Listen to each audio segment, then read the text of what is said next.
Hello दोस्तों, examination classes में आपका स्वागत है। आज मैं आप लोगों के लिए जूनियर असिस्टेंट मेंस का दोस्तों जो मैं जीके का पोर्शन चला रहा हूं, जिसमें यूथ कंपटीशन टाइम की बुक का फॉलो किया जा रहा है दोस्तों। जो previous year UP triple SC में जितने भी क्वेश्चन पूछे गए हैं और विथ यूथ कंपटीशन टाइम्स के टीम द्वारा उसका सॉल्यूशन भी लिखा गया है, उसको डिस्कस करेंगे, जिसमें हम चैप्टर वाइज जो है दोस्तों डिस्कस करेंगे क्वेश्चन को।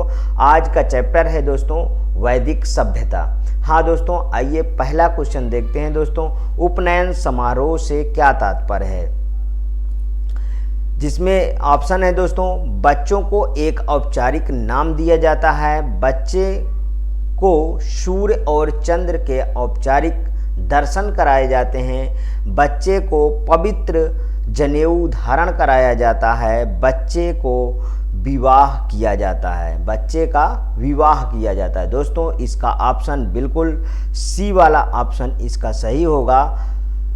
उपनयन समारोह में दोस्तों जनेऊ धारण किया जाता है। आइए डिस्क्रिप्शन यूथ कंपटीशन का क्या है उसको भी देखते हैं। उपनयन संस्कार को यज्ञोपवीय संस्कार के नाम से भी जानते हैं। इसमें बच्चे को पवित्र जनेऊ, देखिए यहाँ पे पवित्र जनेऊ यज्ञोपवीत जिसे कहा जाता है धारण कराया जाता है। इसमें 3 धागे होते हैं जिन्हें सत, रज और तम कहा जाता है। क्या क्या कहा जाता है दोस्तों? सत, रज और तम कहा जाता है। सत, रज और तम का प्रतीक माना जाता है। प्राचीन समय से आज के समय में इस संस्कार का स्वरूप बिल्कुल बदल चुका है दोस्तों। पहले इस संस्कार को शुद्धिकरण संस्कार के रूप में जानते थे, जिसके उपरांत शिष्य गुरु के साथ आश्रम में रहकर शिक्षा ग्रहण करते थे। इस संस्कार के उपरांत बालकों को द्विज कहा जाता था। देखिए दोस्तों, द्विज माने पक्षी भी होता है, द्विज माने ब्राह्मण भी होता है। ठीक है, ये सब चीज़ें ध्यान रखिएगा। द्विज का बहुत बड़ा अर्थ है, इसका पर्यायवाची भी पूछा जाता है। पहले यह अनिवार्य नहीं था, परंतु कर्मकांडों में इसे अनिवार्य कर दिया गया तथा सामान्यतः विवाह पूर्व किया जाने लगा। ये कब किया जाने लगा? विवाह पूर्व किए जाने लगा। चलिए आइए सेकंड क्वेश्चन देखते हैं। सत्यमेव जयते महाकाव्य कहाँ से उद्धृत है? शतपथ ब्राह्मण से है कि ईशोपनिषद से है कि मुंडोपनिषद से है कि महाभारत से है? सत्यमेव जयते कहाँ से है दोस्तों? मुंडोक उपनिषद से है। बहुत बार एक क्वेश्चन पूछा गया है दोस्तों। सत्यमेव जयते मुंडोक उपनिषद से लिया गया है।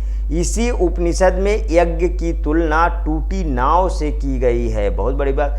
वो मुंडोक उपनिषद अर्थ अथर्ववेद से संबंधित है। सत्यमेव जयते भारत का आदर्श वाक्य है। सत्यमेव जयते उत्तर प्रदेश के वाराणसी से सारनाथ में 250 ईस्वी पूर्व मौर्य सम्राट अशोक द्वारा बनाए गए सिंह स्तंभ से शिखर पर अंकित है। इसका अर्थ है सत्य की सदैव विजय होती है। दोस्तों बहुत बार आया है सत्यमेव जयते का चिन्ह कहाँ से लिया गया है, तो आप ये वाला नहीं भूलिएगा कि सारनाथ, ठीक है, वाराणसी के सारनाथ से। नेक्स्ट क्वेश्चन, वेदों के गद्य प्रकरण क्या कहलाते हैं? संहिता कहलाते हैं, ब्राह्मण कहलाते हैं कि अरण्य कहलाते हैं कि उपनिषद कहलाते हैं? क्या कहलाते हैं दोस्तों? तो इसको दोस्तों इसका ऑप्शन बी सही होगा, ब्राह्मण कहलाते हैं। अब इसमें देखिए ब्राह्मण कहलाते हैं। अब इसका आइए डिस्क्रिप्शन देखते हैं। वेदों के गद्य प्रकरण ब्राह्मण कहलाते हैं। वे वेदों के गद्य भाग हैं जिसके द्वारा वेदों को समझने में सहायता मिलती है। अरण्य क्या है दोस्तों? अरण्य शब्द का अर्थ है वन, मतलब जंगल दोस्तों। लिखा जाने वाला, इन्हें वन पुस्तक कहा जाता है। इन्हें जंगलों में रहने वाले सन्यासियों और छात्रों के लिए लिखा गया है। उपनिषद दोस्तों, उपनिषद शब्द ब्रह्म विद्या या आत्मविद्या का प्रकाशन है। उपनिषद शब्द 3 शब्द उपनिषद के संयोजन से बना है। उपनिकट, निह, श्रद्धा, सद बैठना, अतः उपनिषद शब्द का अर्थ हुआ शिष्य और गुरु के निकट उपदेश प्राप्ति के लिए श्रद्धा पूर्वक परमतत्व का गूढ़ उपदेश सुनने के लिए बैठना। ये वेदों के अंतिम भाग हैं, इन्हें वेदांत भी कहते हैं। नेक्स्ट क्वेश्चन दोस्तों, निम्नलिखित में से कौन सा ज्ञान के सिद्धांत पर बल देता है? बताइए। योग दर्शन देता है, वेदांत दर्शन देता है, सांख्य दर्शन देता है, उपनिषद देता है। तो दोस्तों क्या देता है? उपनिषद देता है। आइए थोड़ा सा इसका डिस्क्रिप्शन देखिए। उपनिषद हिंदू धर्म का महत्वपूर्ण श्रुति ग्रंथ है। यह वैदिक वांग्मय के अभिन्न भाग हैं। इसमें परमेश्वर, परमात्मा, ब्रह्मा और आत्मा के स्वभाव और संबंध का बहुत ही दार्शनिक और ज्ञानपूर्वक वर्णन किया गया है। दुनिया के कई दार्शनिक उपनिषद को सबसे अच्छा ज्ञान कोश मानते हैं। संस्कृत से जुड़े 17वीं सदी में दाराशिकों ने उपनिषदों को फारसी अनुवाद शीर ए अकबर नाम से किया था। दोस्तों बहुत बड़ी बात है। नेक्स्ट क्वेश्चन, ऋग्वेद में निम्नलिखित में से किस देवता की सर्वाधिक महत्ता का वर्णन है? बताइए कौन से हैं? इंद्र थे पहले, आप जानते हैं, इंद्र, वरुण, अग्नि, शिव। तो ये क्वेश्चन इसका डिस्क्रिप्शन छोड़ देते हैं क्योंकि ये क्वेश्चन बहुत बार पूछा गया, बहुत सिंपल है, सभी लोग जानते हैं। प्राचीनतम वेद कौन सा है? ऋग्वेद है, इसको भी हटाओ।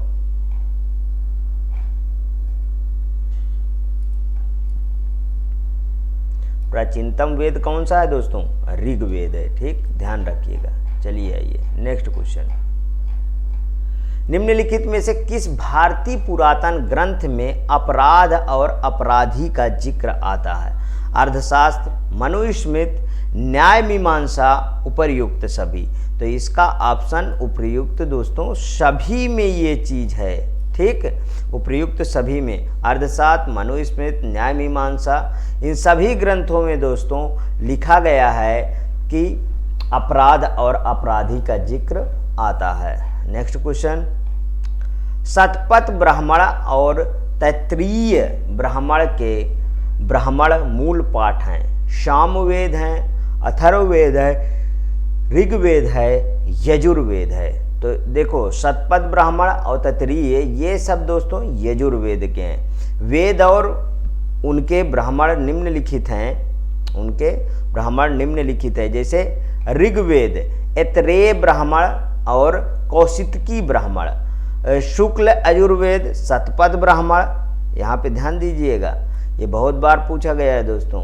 ठीक है, कृष्ण यजुर्वेद तैत्तिरीय ब्राह्मण, सामवेद पंचविश ब्राह्मण, अथर्ववेद गोपत ब्राह्मण। ठीक, आगे देखिए, ऋग्वेद में निहित गायत्री मंत्र किस देवता को समर्पित है? बताइए। गायत्री मंत्र अग्नि को, मारुत को, इंद्र को, सावित्री को। दोस्तों ये बहुत इंपॉर्टेंट क्वेश्चन है, ये सावित्री को समर्पित है। अब चलिए आइए थोड़ी सी बात करो। ऋग्वेद के तीसरे मंडल में निहित गायत्री मंत्र सविता मीन्स सावित्री देवता को समर्पित है। इस मंडल की रचना विश्वामित्र ने की थी। ऋग्वेद में कुल 10 मंडल है दोस्तों। ऋग्वेद के 2 से 7 तक के मंडल सबसे पुराने माने जाते हैं। जब सूर्य चमकने लगता है तब उसे सविता कहा जाता है। दोस्तों ये तो बहुत बड़ी बात है, अगर सविता नहीं है तो मीन्स सूर्य है। ठीक, समझ में आया? यह आकाश का देवता है, मीन्स आकाश का ये क्या है? देवता है। नेक्स्ट क्वेश्चन, सर्वाधिक प्राचीन पुराण कौन सा है? मत्स्य पुराण है, विष्णु पुराण है, नारद पुराण है, वामन पुराण है। दोस्तों मत्स्य पुराण है, क्योंकि भगवान विष्णु ने मत्स्य का अवतार लिए थे, तो सबसे पहले मत्स्य पुराण ही आया था। हाँ, जो 18 नाम आता था दोस्तों, 18 यहीं से है। भारतीय ऐतिहासिक कथाओं का सबसे अच्छा क्रमबद्ध विवरण पुराणों में मिलता है। इनकी संख्या कितनी है पुराण की? 18 है। ठीक है, पुराणों का शाब्दिक अर्थ है प्राचीन आख्यान एवं इसका संकलन महर्षि वेद व्यास ने किया था। जिसमें 5 मत्स्य, वायु, विष्णु, ब्रह्मा, भागवत पुराण सबसे प्रमुख हैं। पुराणों में मत्स्य पुराण सबसे प्राचीन है दोस्तों। नेक्स्ट क्वेश्चन, निम्न में से कौन सा उपवेद नहीं है? धनुर्वेद, शस्त्र शास्त्र, यजुर्वेद, योग वेद। बताइए इसका आंसर कौन सा सही है दोस्तों? इसका आंसर सही है योग वेद। नहीं पूछा है, ध्यान दीजिए। तो धनुर्वेद, शस्त्र शास्त्र, यजुर्वेद ये सब तो मिलते हैं ना। देखिए लोअर में पूछा गया है दोस्तों, बहुत अच्छा क्वेश्चन है। यहाँ पे आ जाइए, डिस्क्रिप्शन भी। उपवेद से संबंधित माने जाते हैं। उपवेदों की संख्या कितनी होती? 4 होती है। आयुर्वेद, गंधर्व वेद, धनुर्वेद और शिल्प वेद, मतलब अथापत वेद, ठीक है, स्थापत वेद। जबकि योग वेद उपवेद नहीं है। धनुर्वेद यजुर्वेद का उपवेद, आयुर्वेद ऋग्वेद का उपवेद, गंधर्व वेद सामवेद का उपवेद तथा शिल्प वेद अथर्ववेद का उपवेद है। दोस्तों ये वाली लाइन है जो धनुर्वेद यजुर्वेद का उपवेद है, ये वाला बहुत ही इम्पॉर्टेंट है। आयुर्वेद ऋग्वेद का उपवेद है, गंधर्व वेद सामवेद का उपवेद है और उपवेद तथा शिल्प वेद अथर्ववेद का उपवेद है।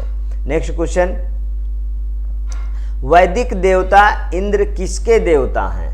बताइए। हवा के, तूफान के, वर्षा व चक्रवात के, अग्नि के। तो इंद्र हैं दोस्तों वर्षा के देवता, और वर्षा में ही चक्रवात आता है, तो ध्यान रखिएगा, ठीक है। ये वर्षा के देवता हैं। अब महाजनपद काल को चलिए ये देख लेते हैं। महाजनपद काल में भी क्वेश्चन पूछे गए हैं। राजा बिंबिसार के दरबार में उस प्रसिद्ध चिकित्सक का क्या नाम है जो भगवान बुद्ध के निजी चिकित्सक थे? अजातशत्रु, शारिपुत्र, जीवक, राहुल। तो वो कौन थे दोस्तों? जीवक थे। बिंबिसार हर्यक वंश का संस्थापक था, ठीक है। बिंबिसार हर्यक वंश का संस्थापक था। वह बौद्ध धर्म का अनुयायी था।